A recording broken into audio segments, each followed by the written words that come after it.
Hi, I'm Jeremy. And I'm Ben. Together we are 15 Degrees North. Today we're going to show you the sights and sounds of Rio de Janeiro. Rio de Janeiro is Brazil's most iconic city, even if it's no longer its capital.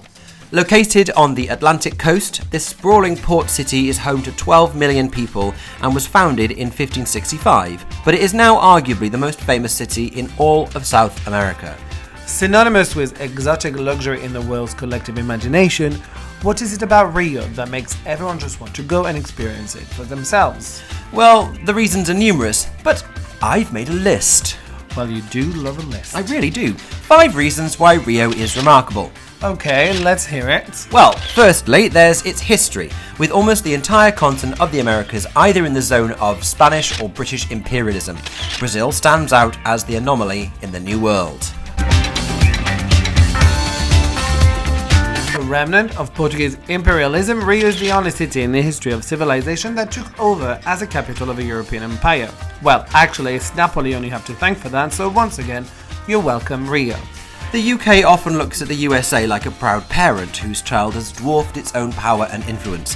But Portugal looks up to Brazil like a parent whose kid left home, relocated to the other side of the world, found massive fame and fortune, but forgets to call mum and dad. It is busy, but not crazy busy, and if you wait long enough, you can get yourself a good shot. There's enough steps to go around, let's put it that way. The Portuguese influences are numerous, however. Obviously, there's the language. It's rare to find a country that genuinely does not speak any English, French or Spanish, especially in an ex-European colony, but we found that Brazilians generally don't speak any of the above. But when you're the cultural juggernaut of the region, then why would you? Secondly, there's the architecture. Sure, this is a modern high-rise city which is typical of the Americas, but there's quite the smattering of historic, distinctly Portuguese buildings across the city, including churches and civil buildings. There are sections of Rio that look just like Lisbon, so if you're a fan of the Azulejo, you don't have to look far.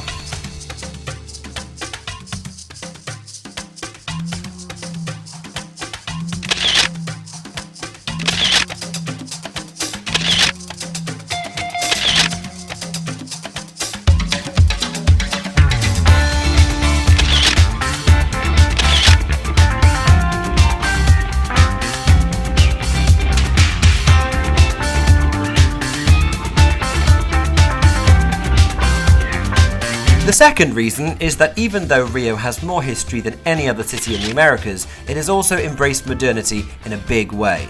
Brazil is a country that boomed in the mid-20th century, and this is clearly reflected in its wealth of modern architecture too.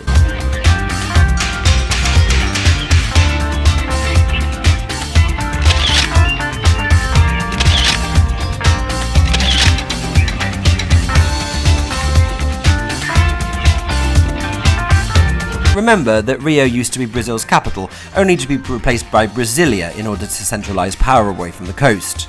Brasilia is one of the only places in the world where its modernist architecture is so iconic that it has been inscribed by UNESCO as a World Heritage Site, and that love of modern civil city planning continued back in Rio too. There are modernist masterpieces across the city, including its pyramidal Brutalist Cathedral, designed as an interpretation of a Mayan pyramid.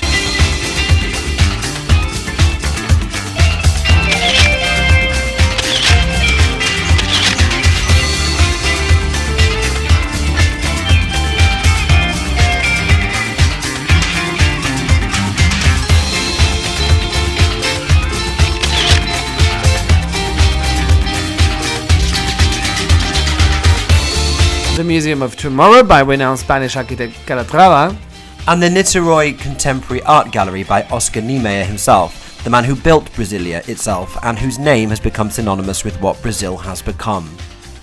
You have to hop on a ferry and cross a bit to see the latter, but it's well worth the trip to come and see the most iconic of structures overlooking the legendary skyline of Rio de Janeiro.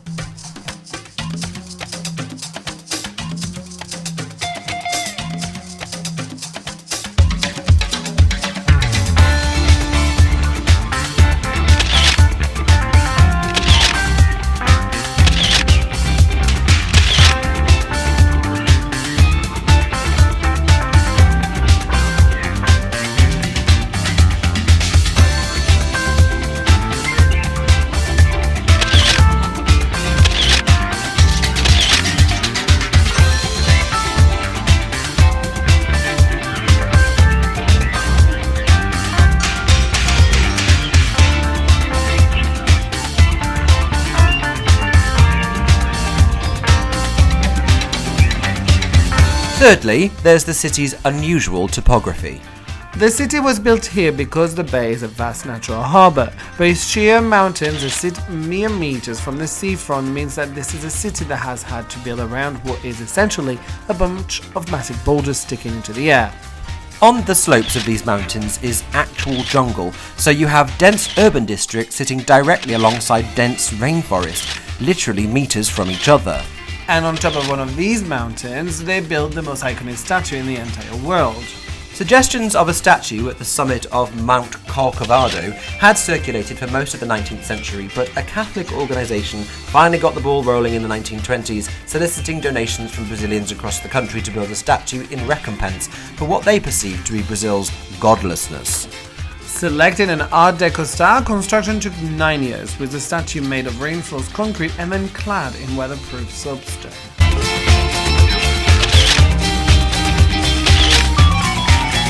We've now seen 4 of the 7 modern wonders of the world. Only 3 more to go. At least there's another one ticked off the list. At only 38 metres in height, the statue is nowhere near the largest in the world. It's much shorter than the Statue of Liberty, which stands at 93 meters, and dwarfed by the world's largest in India, the Statue of Unity, which stands at 182 meters. But it's the location that, of course, makes Christ the Redeemer so iconic. It had spawned copycat statues around the world, including on the riverside in Lisbon itself. It has become a symbol of Christianity around the world and is arguably the most iconic piece of art to have ever come from Latin America. You can easily get a funicular up to see it, but when your neck gets tired from staring up at it so much, why not give it a rest by staring instead at its glorious views? Oh, and our tip? Make sure to be there for sunset, when the statue looks its best and when nearly everyone has gone.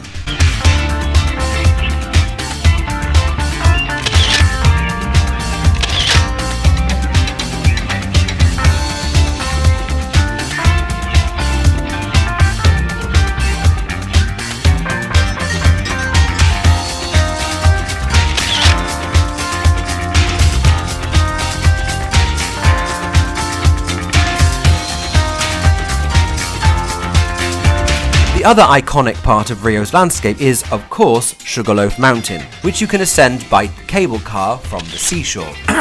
Telecabin. At the mouth of Guanabara Bay, it juts up vertically 396 metres and is named after its resemblance to the traditional shape of concentrated refined loaf sugar.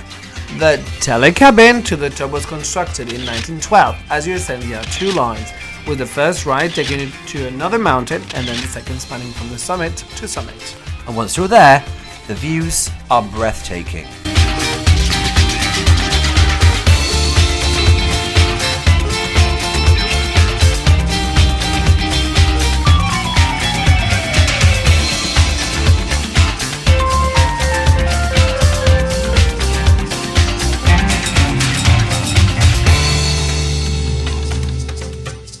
The fourth reason is its iconic beaches.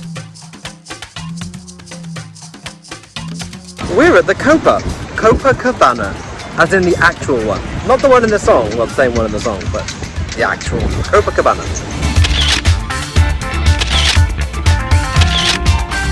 The waterfront of Rio de Janeiro is split into several vast beaches, separated by the aforementioned mountains.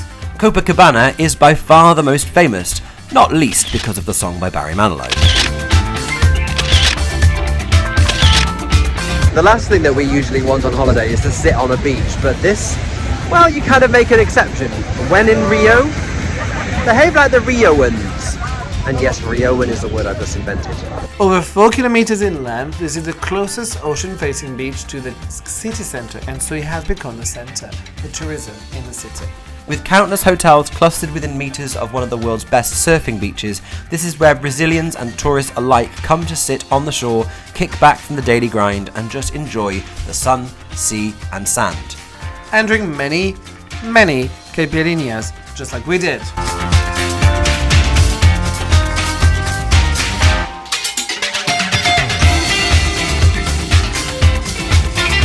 But then there's also Ipanema Beach, which is the next one up the coast. This has everything that Copacabana has, but with an even more stunning backdrop of the mountains just behind it. Subsequently, it's the perfect spot to come and enjoy the sunset, and to continue drinking those caipirinhas.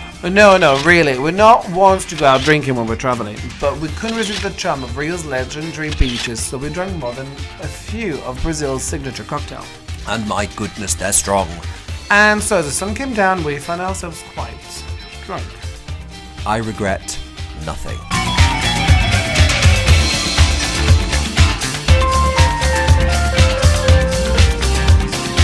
So would you say Ipanema or Copacabana beaches are better? 100% Ipanema. Why? The views, it's cheaper, less touristic, Yeah, and I mean the sunsets. I know. The landscape around it is more gorgeous, isn't it? Yeah. Copacabana is the more famous one, but Ipanema is definitely the more There's pretty. the one to go to. We like it.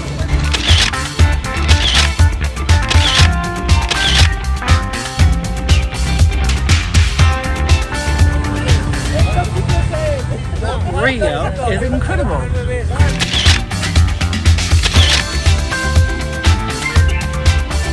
Reason 5 is quite different. The favelas. Since the 2002 movie City of God, the world has been intrigued by these illegal settlements perched on the slopes of Rio's suburbs, run by gangs of organized criminals. And so we took a tour to see one of them, Rocinha, which is the largest in Brazil. A favela is a slum-like ghetto where the houses have been built without permission.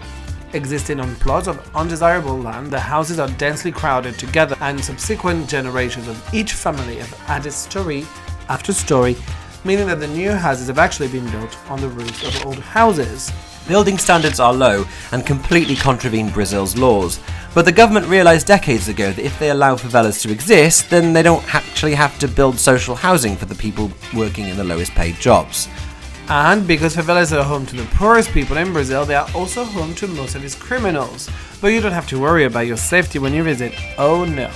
The drug gangs essentially functioned like the police in the favelas. It is not in the gang's best interest for the real police to visit the area, so if a crime is committed in the favela, it's the drug lords that will be knocking at your door, which nobody wants to happen. And so petty crime is completely absent in these districts, even if drugs are also openly on the streets. No, really, our tour took us directly up to a stall on the main street laid out with bags of Class A narcotics, piles of cash, and very large guns, overseen by men from the actual cartel. That was genuinely a very surreal moment. After 5 days in the city, we are both in agreement that Rio is the best city we've ever visited. We have boiled it down to 5 reasons, but we've barely even scratched the surface as to what makes it such an amazing place to be. So now you're simply going to have to come and see it for yourself.